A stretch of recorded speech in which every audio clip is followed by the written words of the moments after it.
Hello hi friends, బాగున్నారా? నేనైతే చాలా చాలా బాగున్నాను. ఈరోజు మా అమ్మ వండిన కరివేపాకు పచ్చడి చూద్దాం రండి. దాంట్లో కావాల్సింది కరివేపాకు, ధనియాలు, ఉల్లిపాయ, చిన్నుల్లిపాయ, చింతపండు, ఎండుమిర్చి, కొత్తిమీర, జీలకర్ర చూసుకోండి.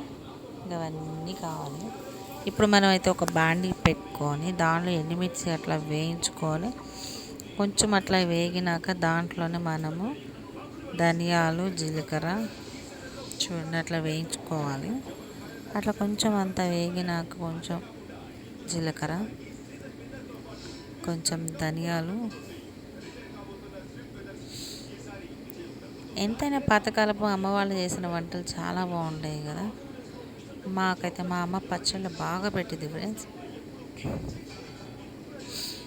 సో ధనియాలు కూడా అట్లా వేసుకొని బాగా అట్లా వేయించుకోవాలి. ఆయిల్లో వేయించుకుంటే ఏంటంటే ఆయిల్ ఇట్లా వాటికి పట్టి బాగా టేస్ట్గా వస్తుంది అంతా. దానిలోనే ఒక పెద్ద ఉల్లిపాయ వేసింది, కొంచెం అంత చింతపండు,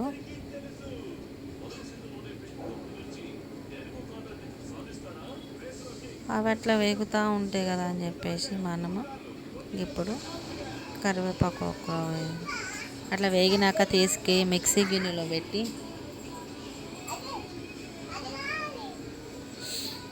ఇప్పుడు కొంచెం ఉన్న ఆయిల్లోనే కొంచెం కరివేపాకు వేసుకొని కూడా వేయించుకుందాం.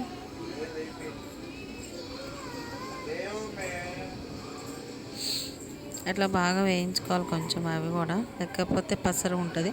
కరివేపాకు అయితే ఒకరోజు ముందే కడిగి ఆరబెట్టుకోండి ఫ్రెండ్స్. చూడండి, మిక్సీ జార్లోకి తీసుకున్నాక దాంట్లో చిన్నులపాయ, ఉప్పు వేసుకోవాలి. ఎందుకంటే కరివేపాకు ఆరబెట్టుకోకపోతే ఏంటంటే కరివేపాకులో సన్న పురుగు పచ్చది ఒకటి ఉంటుంది, పచ్చ పురుగు ఉంటుంది.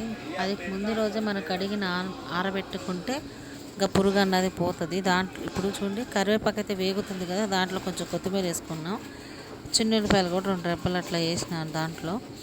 అట్లా వేగినాక తీసి మిక్సీ జార్లోకి అయితే తీసుకుందాం.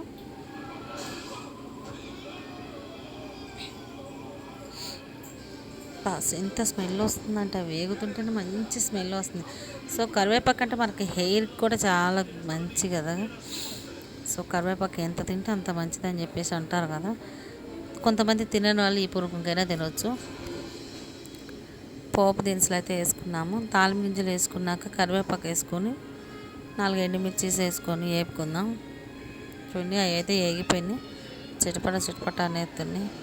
ఇప్పుడు ఆ పచ్చడి అయితే మనము మిక్సీ వేసుకున్న పచ్చడి, రోల్ ఉంటే ఓపిక ఉన్న వాళ్ళు రోల్లో నూరుకోవచ్చు ఫ్రెండ్స్. చూడండి ఇంకా అట్లా వేయించుకొని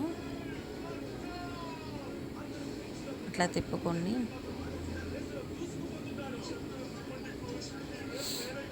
బాగా ఆయిల్ కలిసేలా తిప్పుకోవాలి ఫ్రెండ్స్. చూడండి కరివేపాకు పచ్చడి అయితే రెడీ. వావ్, సూపర్ అంటే సూపర్గా ఉంది. So thank you so much అమ్మ, నాకు ఈ పచ్చడి నేను పరిచయం చేసినందుకు, నాకు చూపించినందుకు, సో నా ఫ్రెండ్స్కి కూడా చూపించినందుకు.